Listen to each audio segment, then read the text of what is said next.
Cody had been able to rendezvous with Rex before the captain had made it to Coruscant, and the two of them had set off in Cody's shuttle, heading for their first inspection destination with a rare enthusiasm. Rex, it seemed, had been just as glad to spend uninterrupted time with Cody as Cody himself was. The first station they inspected was simple, and they arrived there only hours after their departure. Rex spent the time making hilarious side comments in their private helmet comms, trying valiantly to make Cody break his composure like he'd used to when they were cadets. Cody found himself enjoying the game against his will, fighting his own laughter and a stubborn desire to win, and reveling in the sheer delight coming off of Rex and the Force. They cleared 2 more outposts in the same day until they had to stop for sleep. The morning of the second day brought them to Bastille, which was slow and boring. Cody engaged Rex in a covert game of I, Spy, to keep them both from passing out from boredom. They managed to wrap it up with no issues and found themselves again on their small shuttle. After checking in with Admiral Yularen upon the completion of the inspection at Bastille, they were off to Rishi Station. That trip would take much longer than the others, so Cody and Rex set the autopilot on the shuttle and retired to the cargo hold to relax. As they settled in, top half of their armor removed, Cody noticed he was receiving a transmission on his personal comm. Realizing it was likely Obi-Wan and Kaz, he hurried to answer it. He smiled when the upper half of Obi-Wan's body appeared in blue hologram the size of a figurine in the palm of his hand. The general grinned back at him, then laughed as Kaz suddenly muscled his way into the frame, young arms wrapping around Obi-Wan's shoulders to keep in view of the holo emitter. "General," Cody greeted, setting the comm link down on the table in front of him. "Hey, kid, Cody!" Kaz waved enthusiastically at him, and Cody felt an odd sensation of relief come through his bond with Kaz and the Force. "You're all right," Cody frowned, puzzled. "Of course, I'm all right, Kaz." He shook his head, filing it away for later. "How'd it go, sir?" "It went well, Commander," Obi-Wan said, smile still teasing at his lips. "How is the inspection tour coming along?" "We finished Bastille and we're en route to Rishi Moon," Cody replied, slipping into the tone of voice he used when giving reports. "Everything was ship-shape there, and I expect the listening post to be the same, sir." "I'm glad to hear it," Obi-Wan replied, nodding like the dutiful general that he was. "So," Cody said, smirking, "did you build your lightsaber, kid?" Kaz nodded vigorously and reached down near his waist. When his hand came back up, it was holding the distinctive hilt of his saber. "Here it is. Let me see." Rex came around from the other side of the table, leaning over Cody, one hand on Cody's right shoulder, the other braced on the tabletop. He grinned at Kaz. "Looks good, Vodika." His grin turned sly. "Is it blue?" Kaz smirked back at him. "Nope." Cody let out a triumphant noise and elbowed Rex lightly in the gut. "I win!" "Oof," Rex mumbled and used the hand on Cody's shoulder to shake the other man in retaliation. "You didn't win yet, Vod." "All you know is it's not blue." Kaz laughed at them, eyes shining in delight. "What color did you bet on, Cody?" I said purple, Cody said blandly. Obi-Wan let out a startled guffaw. "Whatever for? Because he's completely ridiculous, sir," Rex said with a rather dramatic eye roll.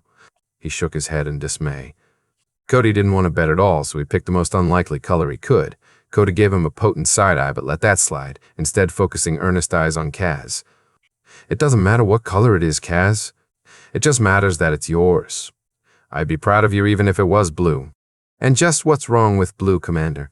Obi-Wan interjected, one eyebrow raised in judgment. Cody spluttered, flushing up from his neck, valiantly ignoring Rex dissolving into giggles next to him. Well, nothing, sir. Kaz is in the 212th, not the 50 worst, General."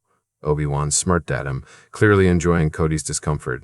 "I see," Cody sighed, shaking his head. "I put my foot in it, didn't I?" "Only a little bit," Obi-Wan laughed, eyes sparkling through their holocom connection. "Well, it's not blue," Kaz interrupted, face eager, and his pleasure at Cody saying he was proud of him was obvious. He flipped the hilt a few times in the air. "Too bad these holocoms don't have color. You could just tell us," Rex wheedled, insatiably curious. "But what if I want it to be a surprise?" Kaz's voice was sly as his expression. "You've been spending too much time with General Kenobi," Rex declared, pouting. "Don't torment him, Kazika," Cody said with a smirk. He leaned back into Rex comfortingly. "Should we put Rex out of his misery?" Obi-Wan asked, sharing a brief look with his apprentice. Kaz seemed to think it over like it was the most important question in the whole entire galaxy. Suddenly, he grinned at Rex, triumph in every line of his body and radiating out from his tiny hologram on the table. Rex felt his stomach drop as he realized that Kaz was about to hand over some serious bragging rights to Cody, even though he had no idea what they could be. "You really want to know, Rex?" Rex swallowed, feeling sweat bead at his brow. Never let it be said he was a coward. He nodded. Alec vodka?" Kaz smirked, holding the hilt clearly into the camera. The shape of it strongly reminded Cody of a Beskad hilt. "It's gold, Rex. My lightsaber is gold." Unrestrained laughter burst from Cody's lips as Rex's stomach dropped right to his boots. One of Cody's hands came up to cover his mouth, the other pounding lightly on the table as he leaned over, shoulders shaking and overcome with mirth. Rex stepped back, arms crossed, one hand up to let his face fall into his palm. On the comm, Obi-Wan and Kaz were also similarly tied up with a case of the giggles. "Ooh, what's the matter, Rex?" Cody choked out through his laughter, straightening up to look at his little brother. "You be quiet," Rex sighed half-heartedly into his hand. He would never, not in a million years, live this down. Cody would lord it over him forever. Forever. Cody's shoulders were still shaking and the occasional giggle still escaped, but he grinned at Kaz. Good job, kid. I'm proud of you. Here, look." Kaz turned the hilt around, displaying the pommel in the center of the camera's field. The sunburst pattern painted on it was clearly visible. "Oh, wow," Cody whispered, leaning forward, a sense of awe replacing his mirth. He looked up at Kaz with wide eyes. "You can paint lightsabers?" Kaz hesitated, looking to his master for confirmation, suddenly wondering if he'd done something wrong. Master? Was I not supposed to do that?" Obi-Wan smiled, his left arm coming up to wrap around Kaz's waist comfortingly. "Of course you can. It's yours. You may do whatever you want to it." "Then I'm honored," Cody said carefully. He looked over his shoulder and saw Rex looking intently at the hilt as well, pride in the captain's eyes. "It matches that armor of his," Rex said gruffly, acknowledging the fact that Cody had clearly won over the cadet entirely. That sunburst had become Cody's symbol, a kind of informal family crest. "Yeah," Kaz chirped. He clipped his saber back to his belt and gave Rex a steady look. "You should paint a sunburst on your armor too, Rex. You're a Leia." Rex felt all the air whoosh out of his lungs like he'd been hit in the diaphragm. His mouth opened and closed and he looked down at Cody, who also appeared poleaxed by this suggestion. The two of them gaped at each other, but Cody pulled himself together first, turning in his chair to face Rex fully. He swallowed, looking up at his younger brother with serious eyes. "You could, Rex," Cody said, voice low but strong. "If you wanted to. Kid's right." Rex just nodded, mouth dry and lost for words. Yeah, he cleared his throat and nodded. "Yeah, I do." Cody's grin lit up his face, crinkling the edges of his eyes and his scar. "Good." Rex laughed a little, feeling Cody's happiness pressing around him and realizing it was the weak, one-sided force bond he had with his older brother. He was not force-sensitive himself, but sometimes, if Cody's emotions were strong, he could feel them. "Like right now," he grinned back, shuffling in place and a little overcome and not sure how to handle it. Kaz, saint that he was, noticed this. "Wizard," Kaz turned to his master, considering. "You should too, master," Cody choked on air, hunching over the table and coughing into his fist. Rex slapped him on the back, grinning like a loon, and winked at Kaz over Cody's head. Kaz smirked back. General Kenobi's eyes were round, startled, but he also looked like he'd known that statement was coming and had braced for its impact ahead of time. Cody sucked in a breath and spoke quickly, looking up at the small holo figure of Obi-Wan. "Don't mind him, sir. You don't have to do any." "Well, what if I want to?" Obi-Wan interrupted, halting Cody's embarrassed barrage of words. Cody froze, palms on the tabletop and shoulders tense. "Sir? I believe I will," Obi-Wan continued blithely, like Cody hadn't even spoken. "I know just where I'll put it, too, I think." He paused, raising an inquiring eyebrow at Cody. "If that's all right with you, Commander." "Yes, General," Cody replied, his mouth working much faster than his brain. His lips started to twitch up in an almost shy smile. "I'd like that."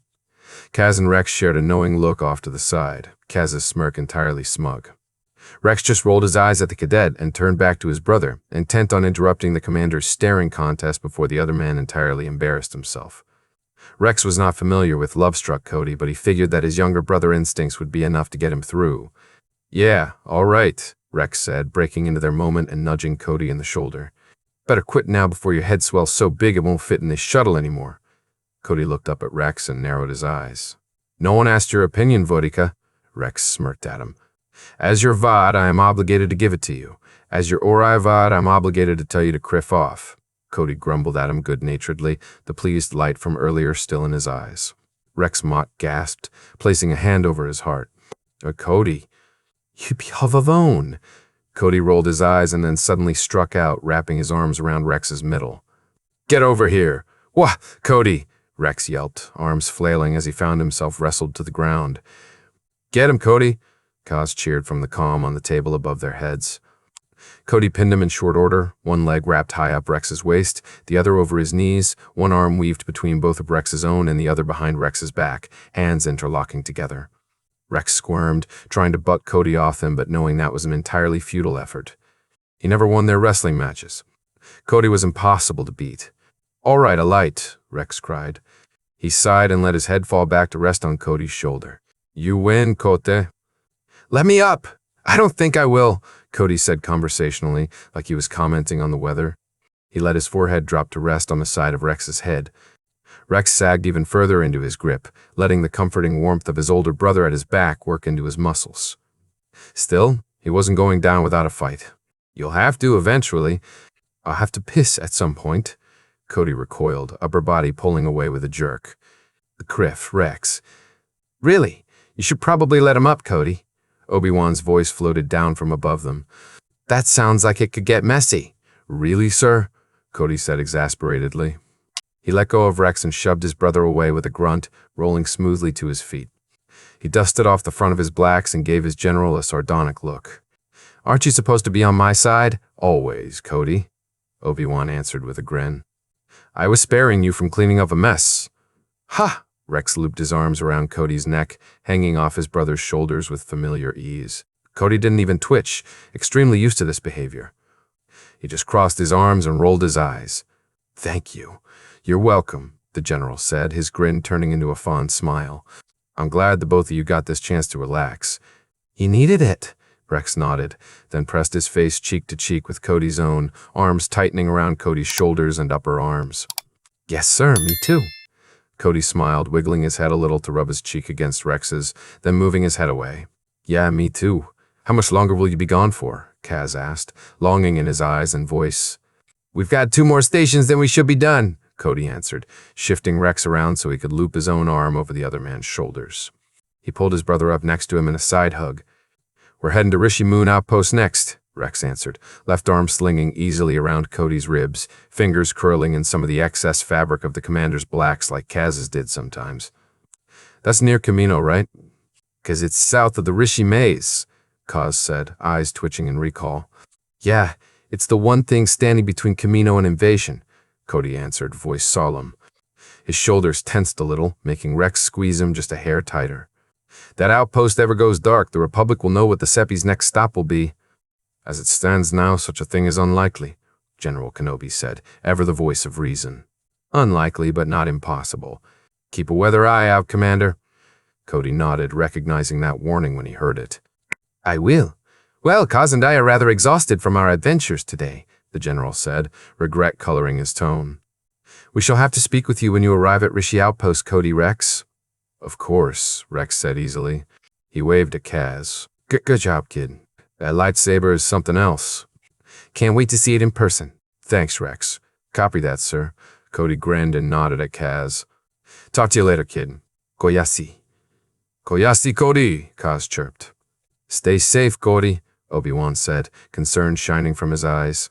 I will, Cody replied. He could feel that warning, too, tugging lightly at the edges of his senses. It was barely there and nothing like what he felt on Christophsis or for Wolfa. Just a vague tingle of unease. Okay, Koyasi, General, Koyasi, Cody, safe travels. May the Force be with you, and also with you. At that, the transmission ended, plunging the cargo bay into a comfortable quiet. Rex was still tucked up next to him, and Cody found himself pulling his younger brother in closer, turning his head to rest his forehead on Rex's temple. Rex's other arm came up to curl around his waist, and the two of them just stood there, basking in the fact that they were safe, unharmed, whole, and healthy. Rex turned, arms coming up and pulling Cody's head towards his own in a kovnin. They stood there for a moment more before Cody stepped away, hands pushing at Rex's shoulders and herding his VOD with him back to the bunks.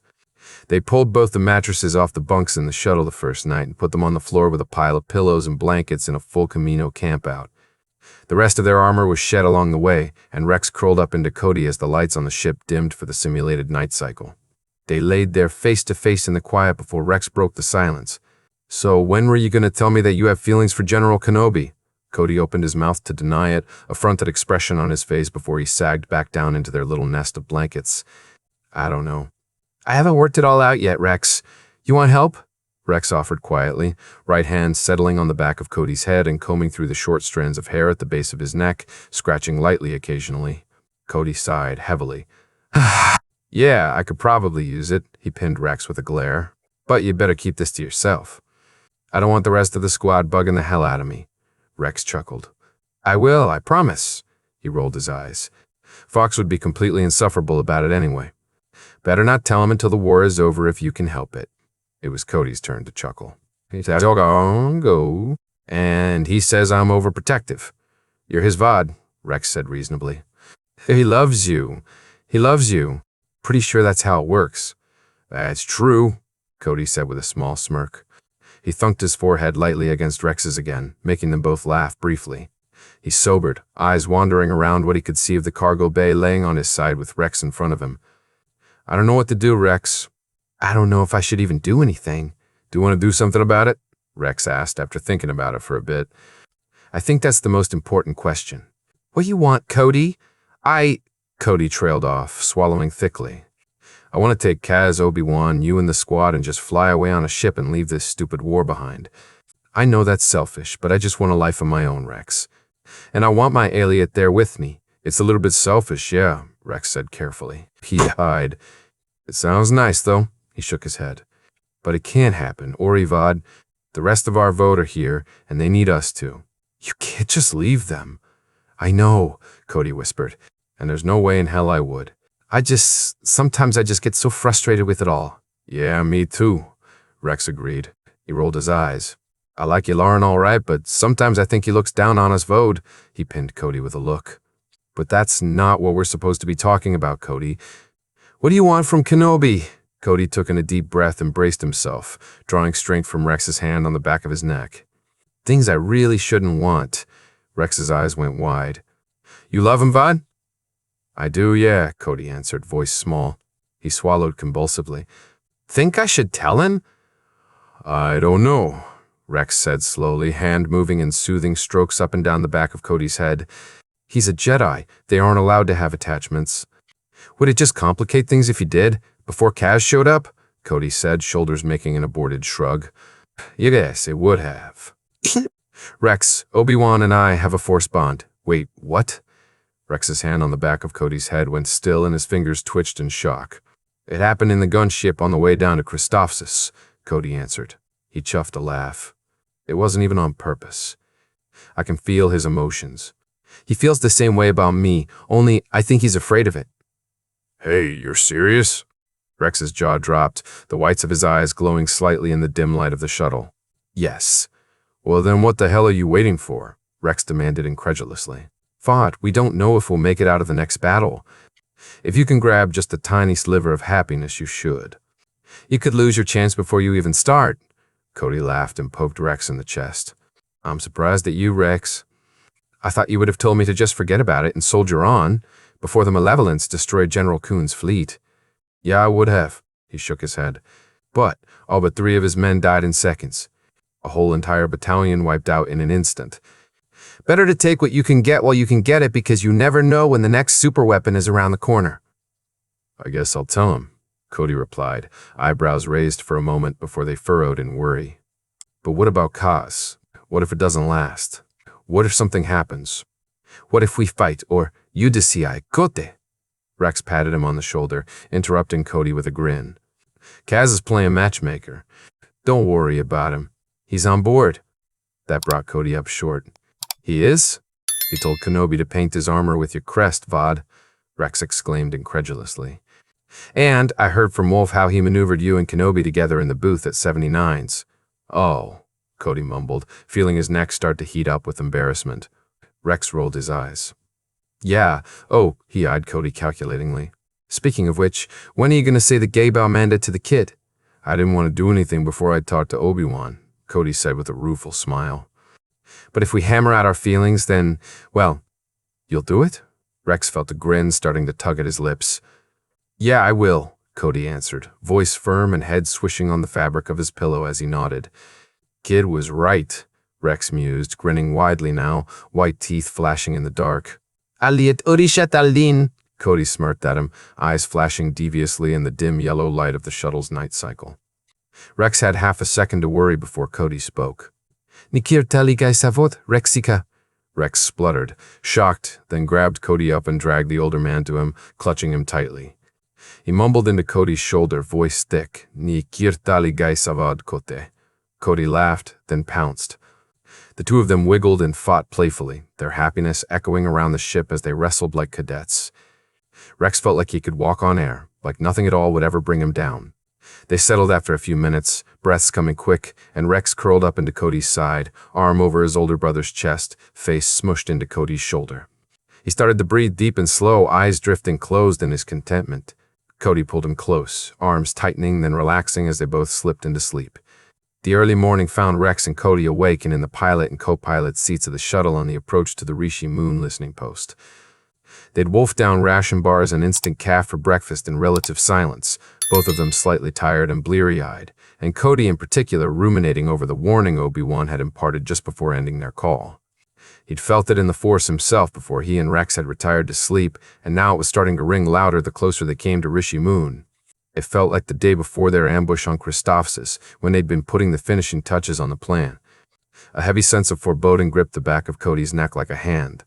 Past experience having taught him to pay attention to this feeling, instead of trying to shove it away by tightening his shields, Cody cautiously relaxed them instead, inelegantly feeling out with the Force to try and determine the shape of whatever disaster it was they were about to fly into. Goosebumps prickled up and down his neck, and Cody knew for certain they were going to land in a desperate fight. He opened his eyes, marveling a little at the fact that he'd closed them, then sighed heavily. Just what they needed to cap off a perfectly boring inspection tour. What's wrong? Rex turned and eyed Cody next to him, very familiar with that sigh and what it meant. Did you see something on scanners? No. Cody's lips twisted wryly, and he turned his head to look at Rex. The Force is warning me. Something's not right at the listening post. Rex's eyebrows jumped to his buzzed blonde hairline. The Force is warning you? He shook his head a little in disbelief, but went with it. Hold on. Better see if they respond to a hail, then. Cody turned back to his console, the lights of the hyperspace tunnel dancing in the cockpit. He pressed a few keys and pinged the comms at Rishi Moon listening post. For a moment, nothing happened. His comm unit just idly beeped, waiting for the call to connect. Finally, it did, the view screen in front of him displaying the sergeant in charge. He was from one of the first batches and had the gene for premature gray hair, it seemed. Commander Cody. He jumped to attention and saluted quickly. We didn't expect to hear from you yet, sir. At ease, Sergeant, Cody said, a tight smile on his face. I know, we're a little early. Probably another half hour before we'll be on approach to the moon. Is there anything you needed, sir? The sergeant asked, clearly wondering why Cody had decided to call him long before they were on approach. This might sound like a weird question, Cody started, keeping his face and voice as military blank as possible. But have you noticed anything strange on scanners? Anything that's not supposed to be there? The sergeant's eyes narrowed, his own keen military instincts waking up. Anything in particular I should be looking for, Marshal Commander? Cody grit his teeth, once again cursing the infuriatingly vague nature of Force warnings. I don't have any definitive intel yet, but I have reason to believe something other than us is headed your way. Keep a lookout. The sergeant nodded, taking those instructions at face value and not questioning Cody at all. Walk later. I'll up the threat level and increase patrols of the station.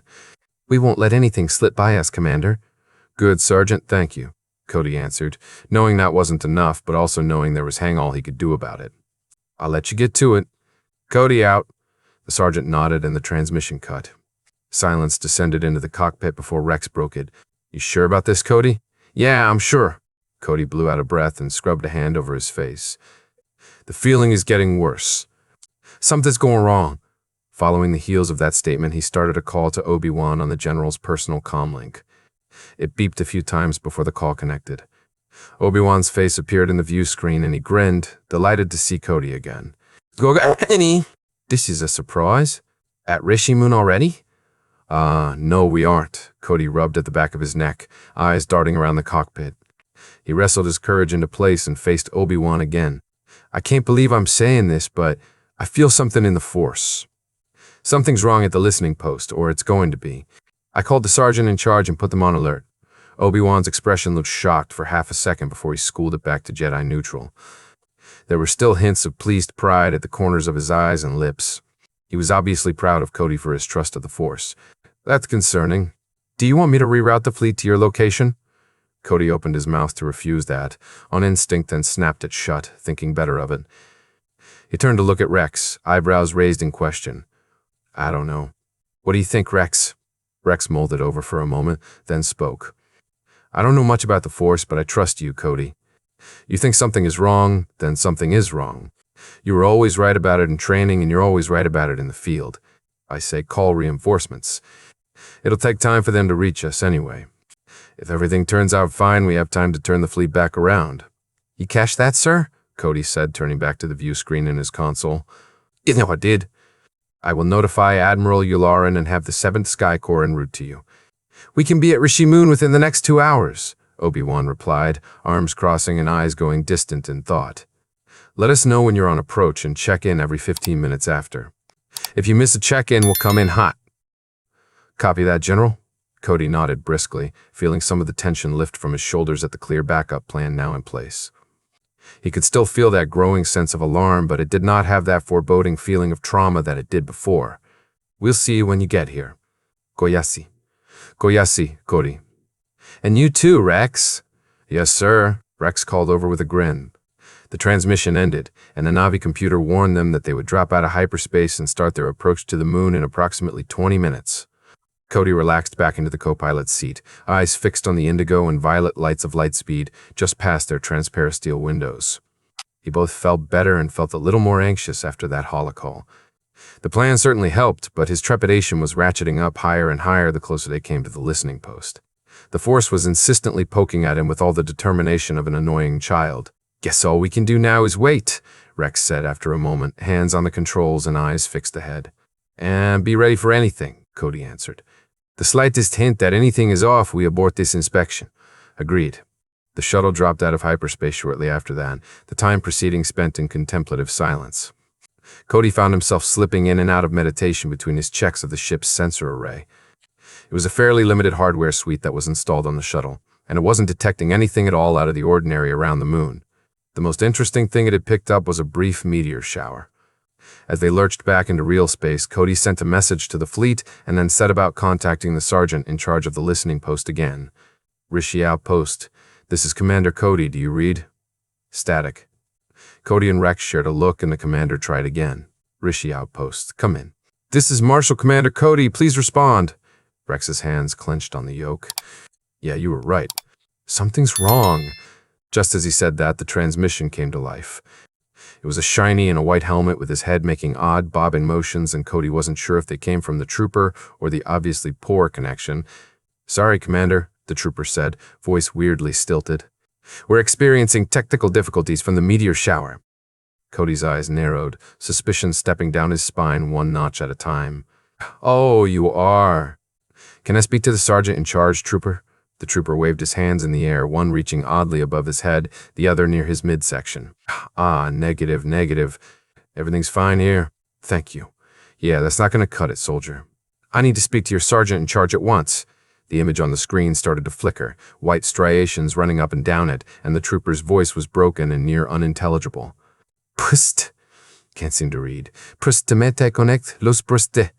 With a high-pitched whine, the connection dropped. Cody's hands started to fly over the controls, running scans and sending all the data he gathered straight back to the fleet. Rishi Outpost was quite clearly under attack. Rex, bring us around to the main landing pad. I'm getting strange readings from it. On it, Rex said, twisting the controls and banking the shuttle through the atmosphere of the moon. When the shuttle cleared the large satellite dish on the roof of the station, they were greeted to a view of a firefight happening out on the landing pad. Red and blue blaster bolts sailed back and forth through the air as several squads of assassin droids tried to take the platform. Other parts of the station appeared to be smoking, and it looked like the fight had started inside, then migrated out. Cody's warning had clearly been timely and allowed the troopers to put up a fight. Set us down, Cody said urgently, jumping from his seat to run to the cargo bay to grab his helmet and rifle. Working on it, Rex snarked, landing the shuttle with practiced skill. He was behind Cody the moment the landing gear was engaged. Charging out of the shuttle before the docking ramp had fully lowered, Cody and Rex flung themselves into the fray. Moving in tandem, they swept past storage crates and barrels, taking out a few assassin droids as they went. Huddled up near a large collection of crates by the entrance to the station was a small squad of troopers. Cody could see the sergeant in charge he'd talked to before, plus 4 other very shiny brothers. They looked fresher than wet paint. Cody was about to call out to them when a droid dropped right in front of him, blaster raised to his neck. Lashing out on instinct, Cody flung the droid away from him and into a cluster of a few more with the Force, following that up with a well-placed grenade. 2 more appeared in his path, and Cody swung for the fences with the butt of his rifle, crushing one's head in and shooting the other direct, in the processor at near point-blank range. After that, it was a straight sprint to the sergeant and the last few remaining troopers. Cody and Rex slid into cover next to them, integrating seamlessly with the sergeant's plans like they'd been trained to. Cody set his rifle on the top of a crate, switching over to precision shots from cover. "Status report," Rex barked, ducking below the lid of the crate, helmet turned towards one of the shinies. "The droids had taken the outpost," the one with the viewfinder attached to his helmet said. "We think they've rigged the all-clear signal to keep transmitting." "There's too many," Cody said, turning his head to look at the sergeant. "We need to get out of here, that way." The sergeant pointed towards a small, precarious rock path that led off the platform. "I'll sell it," Rex said, pulling a thermal detonator from his belt. He slapped it on one of the crates, then darted for the path, the shinies all scrambling after him. Go. Go! Cody shoved the sergeant after Rex and the shiny troops, diving down onto the path after them when the detonator exploded, taking a crate of ammo with it. It was a mad dash down the path, all of them sprinting for the cover of the rocks as fast as they could. Careening around a bend, Rex hauled them all into the protection of an outcropping, and everyone seemed to sag, all in various stages of catching their breath. Cody looked up to find Rex looking right at him, and Cody could feel the judgmental eyebrow coming from under his Vod's helmet. He rolled his eyes and waved a dismissing hand at Rex, knowing the other man was silently giving him guff over using the Force to throw those droids. "What's the plan, sir?" the sergeant said, breaking into the quiet that was punctuated by their gasping breaths. "General Kenobi and the full force of the 7th Sky Corps are on their way," Cody said, straightening. "All we need to do is stay alive until they get here." "How do they know we're in trouble?" one of the shinies asked, his voice gruff and confrontational. "The all-clear signal is still transmitting. Heavy," the one with the viewfinder hissed, elbowing his squadmate viciously in the gut. "We called them before we got here," Rex said, taking over the narrative. He pointed at Heavy. "You're Heavy," he motioned at the other 3. "And who are you guys?" "Ah, sorry, sir," the sergeant snapped to attention. "Sergeant O'Niner, and this is what's left of Domino Squad," he pointed to each trooper in turn as he introduced them. "This is Echo 5's Heavy and Cut-Up. They just arrived here a month ago from Kamino." Cody felt the memory float foggily from the back of his mind. "Ik, Domino Squad? That name sounds familiar?" He frowned, searching his thoughts, then snapped his fingers in triumph. "Well, that's right. Kaz mentioned you guys." "Kaz?" Fives asked, bewildered. "Don't think I know that name, sir. CT-92 Wolf," Cody prompted, realizing that Kaz hadn't told anyone on Kamino his name before he'd left. "The cadet," Echo exclaimed, his clear delight radiating out from him in the Force. "He's alive," Heavy crowed, grabbing Cut-Up and shaking the other man in his excitement. "I thought for sure he got decommissioned," Fives said around his happy laughter. "But he's all right." "More than that," Rex said, smug grin audible in his voice. "He's training to be a Jedi. He's General Kenobi's new Padawan." "Criff me," Sergeant O'Niner mumbled in shock. "What? New drawer? You're kidding. I don't believe it." "Yeah, and he's on his way here," Cody said, taking control of the conversation again. "So we need to be alive to greet him. Got it?" "Sir, yes, sir," all the shinies chorused together, snapping to attention. Cody turned back to Sergeant O'Niner. "O'Niner, where's a good place to lay low?" O'Niner pulled a comm link from his utility belt and brought up a map of the moon and the outpost attached to it. "There's a series of caves just south of here, but best be careful. There's a species of giant eel that lives under the surface of the moon that'll have you for a tasty snack." "Yeah, we have a regulation to not go outside," Echo said, concern leaking into his voice. "Pretty sure that's why." Right, Rex holstered his twin DC-17s and motioned down the path. Oh, Niner, take point. You know this rock better than us. Cody, you want the rear? Cody nodded. Yeah, I'll watch your 6. Shiny's in the middle, let's go!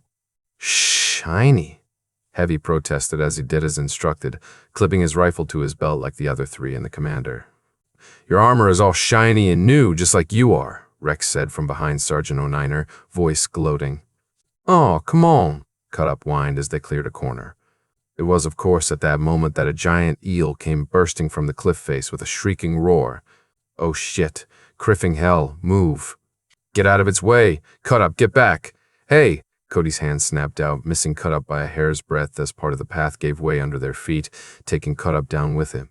Before his eyes, the eel reared up in slow motion, pivoting towards Cut Up in the air, and Cody sunk into the force, grabbing at the shiny trooper with all the strength he possessed and yanking the man violently through the air towards him. With a deafening sound, the eel's jaws clacked shut around empty air, missing Cut Up by millimeters. Cut Up flailed, yelling out an alarm, then let out a strangled woof of air as he collided hard with Cody. The two hit the dirt in a tangle of limbs, bowled over by the uncontrolled strength of Cody's force use. Before Cody could even get to his feet, Rex had his blaster out and took a single expert shot right to the creature's eye, dropping it dead in an instant. It fell with a thunderous sound, dirt and dust billowing out from under its dead body. Cody shoved Cut Up off himself, then stood, dragging the trooper to his feet. Cut Up just goggled at Cody, mouth agape under his helmet. Guess that's out of the bag, Rex muttered. Cody sighed and crossed his arms. Yeah, he shrugged, helmet bobbing in Rex's direction. Nice shot, though. Thanks, Rex preened a little, holstering his blaster with a flashy spin. You saved him, Heavy said, voice hollow with disbelief. With the Force, Echo added, sounding just as shocked as his batcher. I don't know how you did it, sir, Cut Up said, finally finding his voice. He cleared his throat. But, thank you. That thing would have eaten me for sure. Yeah, you were about to be an eel snack, Fives exclaimed, punching Cut Up lightly in the shoulder. The commander saved your shebs, Vod, Echo added, clearly grinning under his helmet. Are we not going to talk about how the commander has a force? Heavy demanded, still stuck on this fact. Nope, Fives answered cheerfully. We've got more important things to focus on, Sergeant O'Niner interjected, knowing how Domino Squad could get if left unchecked. During their discussion, Rex had wandered over to the eel, prodding it with his hand to make sure it was dead. He walked over to Echo, slapping a blood-covered hand on the trooper's chest plate, leaving an imprint. Damn right the commander saved the shebs, shiny. Ah, wah, hey, Echo spluttered, looking down at the bloody handprint on his right pectoral. Come on, we need to keep moving, Cody said, motioning at them to continue. Yes, sir, O'Niner snapped into motion, issuing orders to his troopers with emphatic hand sign. They walked for a few more minutes in idle silence. Cody tried to reach out with the Force and feel around for any more eels, but he was not met with success. He did not have Kaz's affinity for living things, nor Obi-Wan's training to overcome his own leanings in the Force. Being self-taught, Cody found it difficult to perform non-combat-related Force tasks. When it came to fighting, he had an edge over even Obi-Wan, but in the other aspects he was very much lacking. It sometimes annoyed him, and other times he found he didn't care, as he had no desire to be a Jedi himself. In this moment, it was annoying. Rex slowly filtered his way from his position behind O'Niner to the back with Cody, chatting casually with Domino Squad as he did. The captain's concern was easy for Cody to read. Rex was one of the few people that Cody could sense in the Force. He knew why Rex was worried, but Cody couldn't bring himself to regret saving Cut Up, and he knew that Rex would agree. He just wanted his moment to fuss. So, Rex said lowly, visor fixed on the gaggle of shinies that were bickering back and forth with each other. When did you learn how to lift things with the Force?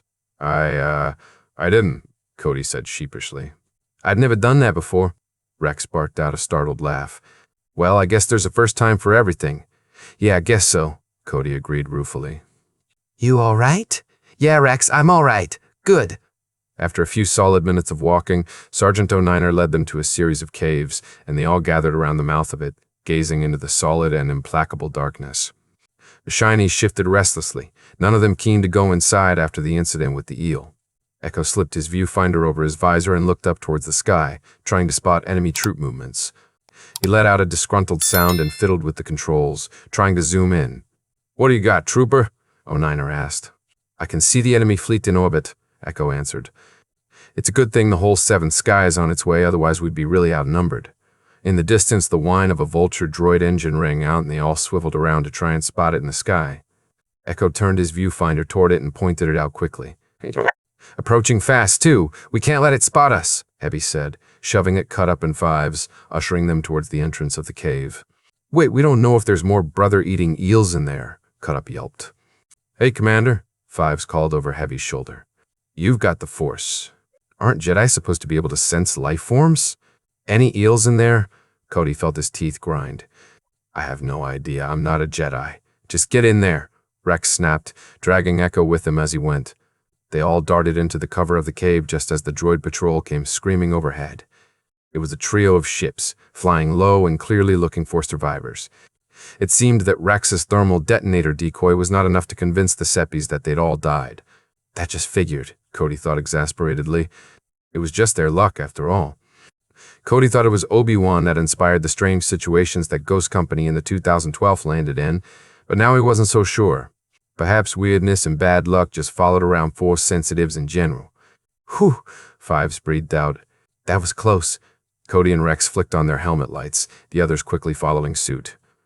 The cave was large enough to fit a tank through comfortably, and the ground and walls were oddly smooth. Cody walked over to examine the wall nearest to him, peering closely at the way the rock was worn down. A sinking feeling settled in his guts. Brother-eating eels indeed, he thought. He looked up and turned to Rex. Rex, keep an eye out. I think something big and ugly made this cave. Cody walked away from the wall and unclipped his blaster, holding it in lower ready. "Aw, man," Cut Up groaned, bringing his own rifle up into position. "I told you, Heavy." "Yeah, well, it's either this or getting blasted by clankers," Heavy shot back.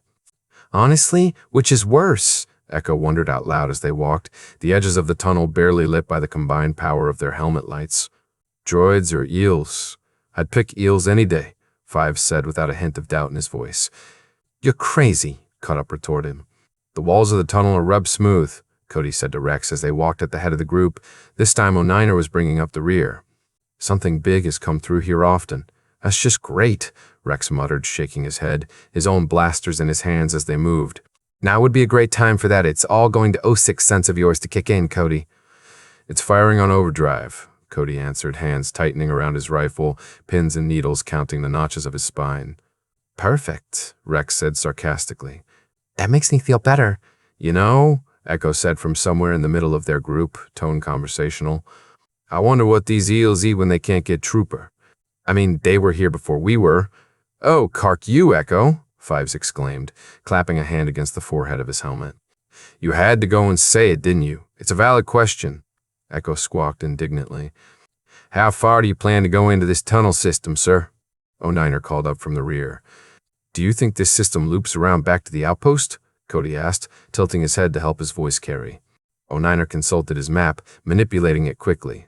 "Looks like it does, sir. What's the plan, Cody?" Rex asked. "General Kenobi should be here in less than an hour," Cody began. "If we can make our way back to the main outpost, we'll be in position to help them retake it without being spotted." "And you want to use the potentially eel-infested tunnels to do it?" Rex stated with a loud and resigned sigh. "Got it. No way out but through, Rex," Cody replied. "Only onward." "Let's go. You've been spending way too much time with the Jedi," Rex mumbled uncharitably under his breath. "Way too much time," he shook his head. "I thought Skywalker was the only one that came up with harebrained schemes like this. Just where do you think you learned it from?"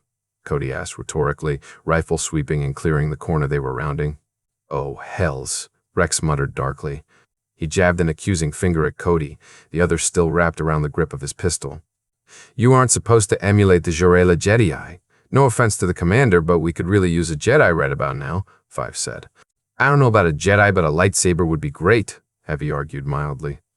"Those eels have a pretty tough hide, but I don't think they'd stand up to a lightsaber hit." "That's what you need," Rex teased, nudging Cody in the shoulder playfully. Cody rolled his eyes, even though Rex couldn't see it under his helmet. "No, I do not need a lightsaber." He pointedly did not mention the dreams he had been having about a white lightsaber and the new Beskad lightsaber form he was working on with Obi-Wan and Kaz. Rex did not need to know about that. It would only add fuel to the fires of his teasing. That, and he honestly wasn't sure what he thought of it himself, never mind trying to put the whole confusing situation into words. I don't know, I think Heavy's onto something, Rex continued blithely. Nope, Cody growled out, his vocoder zinging with static. His eyes roved around the cave, cataloging every nook and cranny, the force pinging warning through his blood as they walked. Oh, yeah, Rex continued, sensing weakness like any good little brother. He smirked, knowing Cody could hear it in his voice. Maybe it would be blue.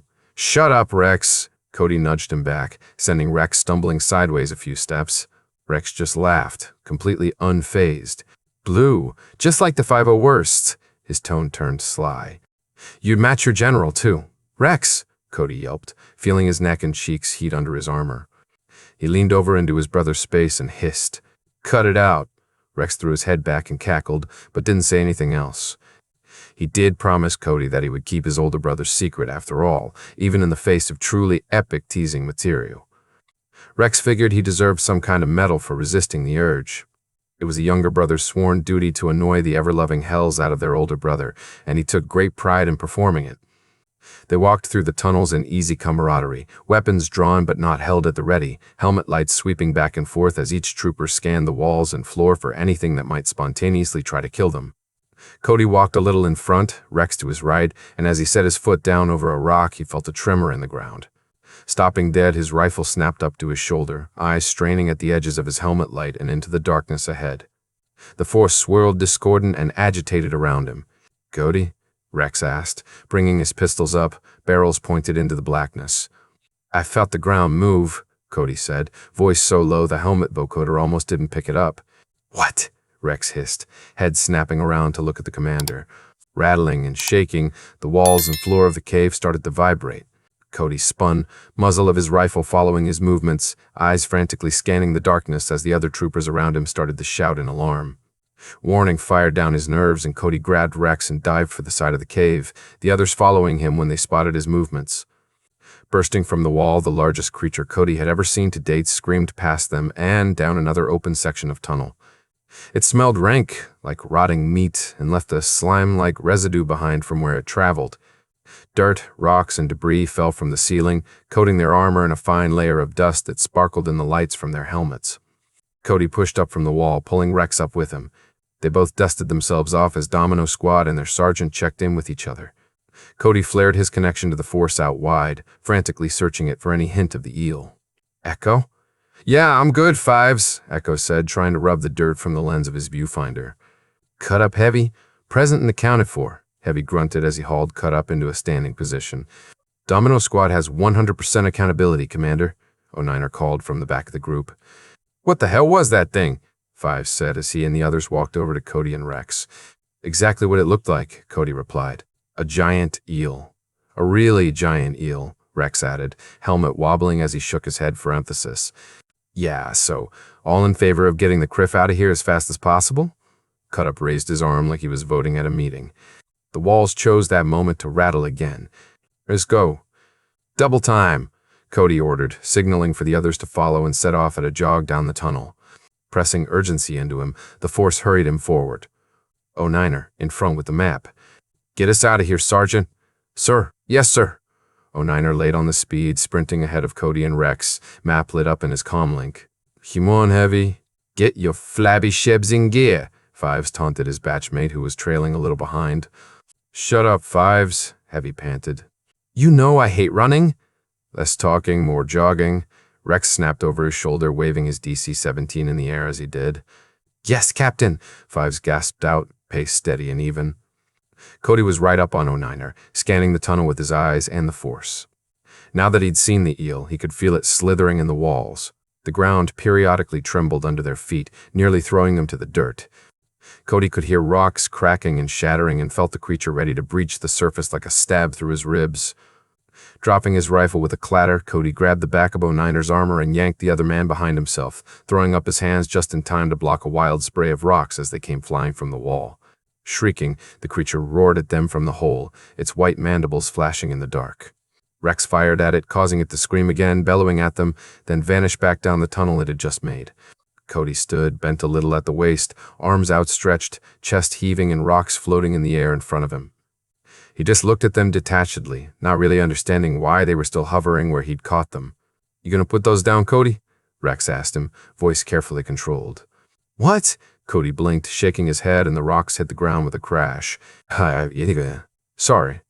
He shook his head again, clearing the last of the cobwebs, then motioned to 09er, whose body language easily communicated his astonishment and gratitude. Get moving, Sergeant. Yes, Commander. 09er took off, not needing telling twice. It's below us and to the left, Cody called, following 09er and summoning his rifle back to his hands with the Force. I can sense it. Keep running. Oh, now you can sense the giant murder eels, Cut-Up griped, sounding out of breath but not dropping his pace. Just run, Cut-Up, Echo scolded him around panting breaths. Heavy jump, Cody shouted, whipping around to help the trooper with the Force just as the eel breached the surface, its ear-bending shriek ricocheting harshly off the stone walls of the tunnel. Thanks, Commander, Heavy called back, not missing a stride as they sprinted for the exit. One more turn, then we're out of here, 09er said, eyes on the comm link in his hands. Simon, Domino Squad, let's go! Barreling around the corner just as the eel flung itself out into the cave behind them, they could all see a dim light at the end of the tunnel. Breaths gasping, boots pounding, arms pumping, and helmet lights bouncing, they sprinted for the safety of the open surface. 09er breached it first, spilling out into the valley between hills of rocks. Cody skidded to a halt in the exit, waving out Rex, then Fives, Echo, Cut-Up, and in the rear and panting hard. Heavy. The eel was hot on Heavy's heels, and Cody turned, planting his feet and facing it head-on. It roared, the sound rattling the loose stone down from the ceiling and the surrounding hills. Bursting forth, it came through the exit, shattering it and reaching and writhing up towards the sky. Cody looked up at it, jaw set, and raised his hands. It roared again, then dived towards him, easily 3 times the size of the first eel they had encountered. Cody! Rex screamed, voice shrill with panic. What the hell are you doing? Commander, wait! Get back here, sir! Cody didn't answer, closing his eyes and reaching deep past the Beskar core of himself and into the Force, flinging out the spikes of his shields as he went and embedding them violently in the creature's Force presence. It screamed in agony, writhing but not stopping its dive towards Cody. When his shields hit it, Cody could suddenly feel its anger, its hunger, its murderous intent, and its territorial rage. He could also feel its weak point. Cody's eyes snapped open, and he grinned viciously, hands clenching and yanking back. The Force coiled around him, winding itself around him like a snake, and Cody could feel it hissing in pleasure as he used it to corkscrew the creature's spinal cord into a shape it was not meant to go. The eel howled, the pain of its death reverberating through Cody, and he yanked his shields back quickly, slamming them down around himself to protect from the psychic backlash. It fell to the ground in front of them with a thunderous, explosive sound, sending a shockwave of dust and rocks blasting out in all directions. Its body convulsed in a final seizure as all of its electrical activity expended at once, then didn't move. Cody dropped his arms and fell to his knees, palms in the dirt, feeling like all his strength had been leached from him. Carking fuck. Rex sprinted to Cody, skidding into a crouch by Cody's right shoulder. He reached out, grabbing Cody with both hands and yanking the commander around to face him. Cody, what in the 9 Corellian hells did you just do? Commander! Sergeant 09er was right behind Rex, coming up to the commander's other side and squatting down. Sir, are you all right? Criff me, Fives yelped, following his sergeant. Did you see that? Heavy said, voice pitching towards hysterical. Did you see that? Yeah, I saw it, Cut-Up breathed as Domino Squad gathered around their commanding officers. Really don't believe it, Echo mumbled, arms hanging limply at his side. Cody? Rex shook his older brother hard, and Cody's head tilted towards him. Going on a working clap. Are you all right? Talk to me, Cody coughed, the sound coming out rough through the helmet's vocoder. Yeah, I'm all right, Rex. He took a moment to steady his breathing. That just took a lot out of me. The fuck did you do? Rex demanded, pulling Cody's head towards his own in a rough Keldavy. He pushed Cody back and tried to look into his eyes through their visors. I have no idea, Cody answered shakily, vocoder warbling around his words. I could feel its weak spot. It's got an exposed section of spinal cord near the neck. I twisted it. You broke its neck, Rex blurted incredulously. Criff, Cody! It would have followed us to the outpost, Cody answered as he slowly climbed to his feet, Rex and 09er supporting him at the elbows. I could feel it. It wanted to kill us for trespassing. It would have chased us all over the moon. I couldn't let that happen. Shad, Rex hissed. He let go when it looked like Cody would be able to stand on his own 2 feet. We're talking about this later. Or better yet, you're talking to Kenobi about it later, Yeah, Cody agreed without a single protest, recognizing the wisdom in that advice. O'Niner consulted the map, knowing it was time to get moving. He pointed ahead of them where the outpost was visible in the distance. Not far now, sirs. We should get moving, agreed. Cody straightened, pulling his military bearing around himself like a cloak.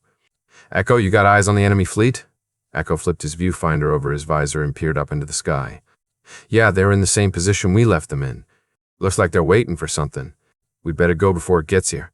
Copy that, Rex said and started in the direction of the outpost at a brisk walk. Move out, men. Sergeant, on point. You got it, Captain. He killed it with the Force, Heavy mumbled as they walked. Who needs a Jedi when we have the Commander? Fives said, voice a little punch-drunk as they walked.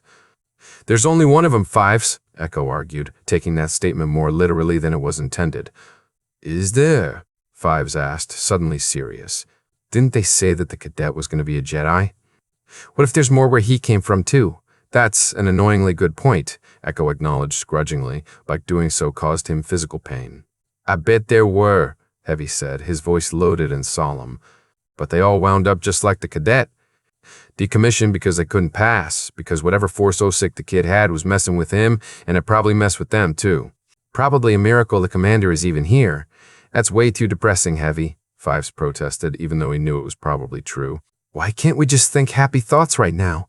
Oh, sure, fine, it's all sunshine and rainbows, Heavy exclaimed, hand gesturing through the air snappily, the other on the grip of his rifle.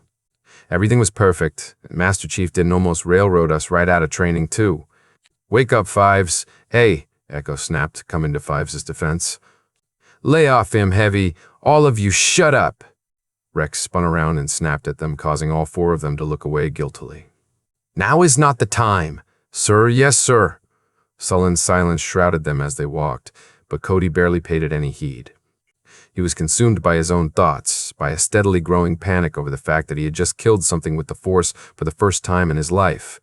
He kept his shields tucked tight, not wanting a single atom of what he was feeling to leak down his bond with Obi-Wan or Kaz. He was reasonably sure killing things with the Force was frowned on by the Jedi as a whole, and he had the absurd thought that Obi-Wan wouldn't look at him the same once the General found out. He pushed that away violently, knowing that it was his own fear and insecurity speaking and that Obi-Wan would not look at him any differently unless it was perhaps in concern. Cody could handle concern, in fact, he welcomed it. Obi-Wan's concern and sage advice sounded absolutely glorious right at that moment, and he longed to be able to talk to the other man about what the criff was happening to him. Obi-Wan would know what to do. Obi-Wan always knew what to do. Thinking of him seemed to summon him, and abruptly Cody felt through their bond that Obi-Wan was nearby and knew that only meant one thing. The 7th Sky Corps had arrived. His bond with Kaz flared bright too, and it made Cody smile, tugging on it playfully and greeting and feeling the same in return. A worried ping from Obi-Wan followed that, and Cody pressed back their location as best he could, impressing the fact that they were all safe for the moment, but they needed an evac. He looked up to the sky and grinned. General's here. What? Echo said, flicking his viewfinder over his visor and looking up. This is Dive. Commander's right. The fleet's in orbit. Course he's right, Dicot, Fives said with a punch to Echo's shoulder. Ow, Fives! Comms are still scrambled, though, Rex reported, frowning down at his vambrace as it didn't connect. He looked over at Cody. They know we need an evac? Yeah, General's sending a gunship our way, Cody replied, the answer floating into his brain easily, and he realized it came from Obi-Wan as it did. I gave him our location. Just keep heading for the outpost. How does he know that? Fives hissed at Echo. I have no idea, Echo hissed back. Minutes later, a gunship roared across the sky, its bay doors wide open as it circled around them. Cody and Rex flagged it down, and Cody felt a grin split his face under his helmet. Kaz and Obi-Wan were in the doorway, the cadet gripping his master with one hand and the other frantically waving back at Cody. Osprey landed the LAAT near them, and Kaz jumped out before it had even touched the ground. Cody! Kaz darted towards the commander, flinging himself at the older trooper's ribs. Armor collided into armor with a resounding plastoid crack, but neither of them noticed. Kaz! Cody scooped him up and spun him around briefly before setting him down. He ruffled the cadet's hair, Kaz having opted to not wear his helmet and goggles, and the boy laughed at him. Sukui, Kazika! Sukui, Cody! Kaz beamed up at him, then turned his megawatt attention onto Rex. Rex. Hey, Volika! Rex threw his arms open and Kaz leapt into them for a quick hug. Sukui, kid. Sukui, Rex. Kaz pushed back and looked over at the group of troopers that had wandered over to them, and his eyes went round. Domino Squad, he frowned, doing a mental head count. But where's droid bait? 12. Fives was the first one to recover, jogging over excitedly. You're alive. Yeah, the commander told us already, Fives, Echo said with a roll of his eyes as he and the rest of the squad followed him. Gamer solus vod. Hey, I'm not 12 anymore, Kaz answered with a smirk. My name is Kaz, and it's good to see you guys too. I was worried. You were worried, Heavy exclaimed incredulously. You're the one that was going to be decommissioned. Well, I'm fine, Kaz rolled his eyes. Nice armor, Kutup said with a smirk, arms crossed. Ooh, gaga. Thanks. Cody helped me paint it, Kaz smiled at him, then rounded on Heavy again with his question. But really, where's droid bait? Heavy's expression dropped. He didn't make it past the first attack, kid. I'm sorry. Oh, Kaz mumbled, looking down at the dirt under his feet. He looked back up at Heavy, determination in his eyes. Nukiradik, shita bekajla, vorantai, Heavy answered solemnly. I'm sorry to interrupt, General Kenobi said softly, regret coloring his voice. But we should get moving. We need to retake the outpost. The main fleet in orbit is gone, but the occupying force is still at the station. Yes, sir, General. O'Niner jumped into action, breaking the tension and herding his squad of shinies into the LAAT. You look like you had some excitement, Cody, Obi-Wan observed as he clambered into the gunship with his commander, his arm coming automatically around his Padawan. Cody reached out and grabbed the cadet's armor plating along his back like he always did. Kaz leaned into him, and Cody frowned down at the top of the cadet's head. Something felt off about the kid, but he couldn't pin down what. You could say that, sir. There was a giant eel that tried to kill us, Fives exclaimed, jumping into the conversation, the gloom from earlier dissipating as he did. It chased us through the tunnels. A giant eel? Obi-Wan asked incredulously, eyebrows bouncing in surprise. Very, very big, Rex confirmed, voice strained. Yeah, and the commander saved us with the Force, Fives continued heedlessly, one hand waving excitedly through the air, the other gripping the handhold over his head. Fives, Echo hissed, panic spiking in his voice. He looked over at the general. Don't mind him, sir. He's a little slow. He has no idea what he's talking about. What Echo, Udizii vad. Uiogirolar, Nikiv Dali, Kinuchaba, Obi-Wan replied serenely, the hint of a smile at his lips. Echo choked, a coughing sound coming from his helmet. When he spoke, his voice sounded strangled. Yes, sir. Rex and Cody shared a smug smirk behind their helmets, delighting in someone else's suffering together for a change. It was always fun to watch their fellow Vode trip over themselves in shock when General Kenobi spoke Mandoa, and Cody took a vicious satisfaction from it, as his general had ambushed him with it once before too.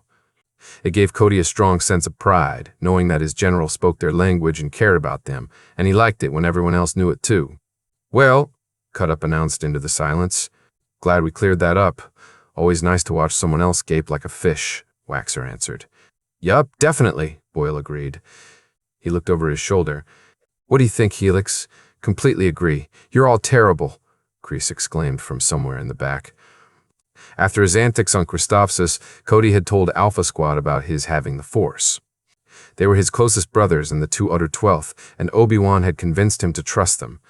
The fact that Cody could punch a droid's dome in with the Force was basically an open secret in the entire attack battalion at this point. None of them would dare mention it outside of the ship, but within its walls, it was decidedly mentioned.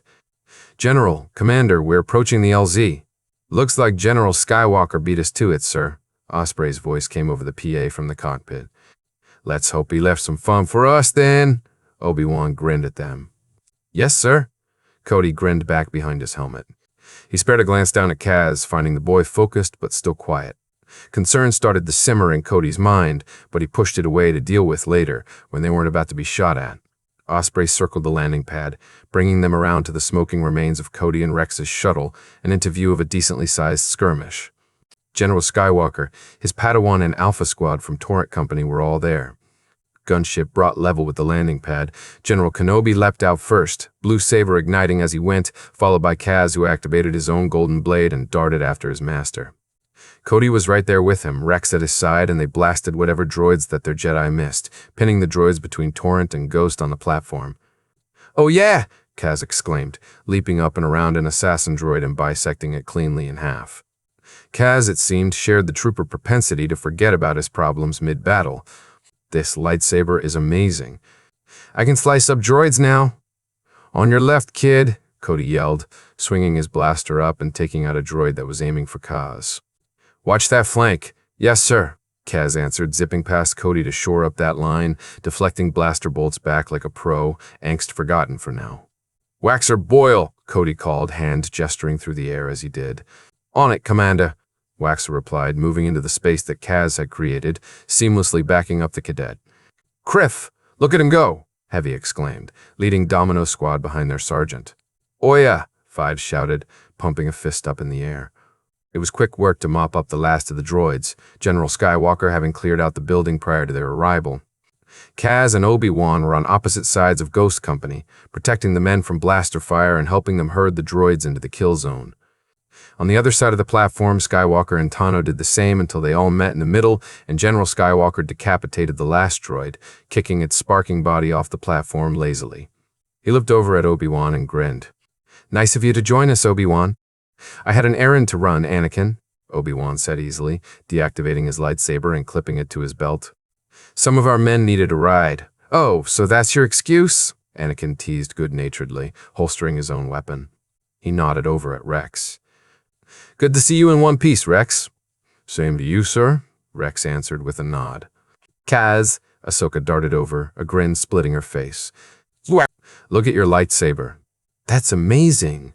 Kaz grinned back at her and twirled it through the air a few times, showing it off. "It's pretty wizard, isn't it?" "Very," Anakin agreed, noticing it for the first time. He raised an eyebrow. "And yellow? That's interesting." "That's 2/112 gold, sir," Waxer corrected, walking up and clapping Kaz on the shoulder. "We couldn't be more proud. Ask Rex how he feels about that," Kaz said with a devious smirk. Anakin barked out a startled laugh when he felt Rex's exasperation through the Force. "Maybe I will." He laughed again when he could feel Rex glaring at him from behind his helmet and focused back on Kaz's new lightsaber. "It was definitely about time you got a real lightsaber, though." "Ain't that the truth?" Ahsoka agreed with a smirk. Kaz just laughed, deactivated his blade, then clipped it to his belt. "Totally. What are we going to do about the station, sir?" Cody asked, pointing towards the lightly smoking yet still functional listening post. "We still need bodies on post." Yes, quite." Obi-Wan turned his attention to Sergeant O'Niner for the first time. "Sergeant, would you be averse to supplemental troops from either the 501st or the 2/20th until reinforcements arrive from Kamino?" "No, sir," the sergeant replied. He looked over at Domino Squad. "I just have one request, though, General." "Oh?" Obi-Wan said lightly, raising an eyebrow. "That you take Domino Squad with you when you go." He looked over at them, pride gleaming in his eyes. "They distinguished themselves today, sir, and they deserve a chance to prove it again." "Wait, what? Really, sir? I don't believe it. I'm touched, Sergeant." Their voices clamored excitedly over each other, causing the older troopers gathered around them to laugh. Obi-Wan smiled and nodded. "Consider it done, Sergeant." He looked over to Captain Rex. "What do you think, Captain Anakin? Are they 501's material?" Rex grinned behind his helmet, glad that he did not have to fight the sergeant for Domino Squad like he'd been planning to. "They'll fit right in. If Rex says they're good, they're welcome aboard," Anakin added with an easy shrug. "Whoa, the 501st? No way. This is going to be awesome." All right. "Settle down," Sergeant O'Niner said, eyes rolling with a reluctant smile on his face. "You four have a long way to go, but I think you've got potential." "You better not let me down." "We won't, sir." Heavy spoke for the group, snapping to attention and saluting.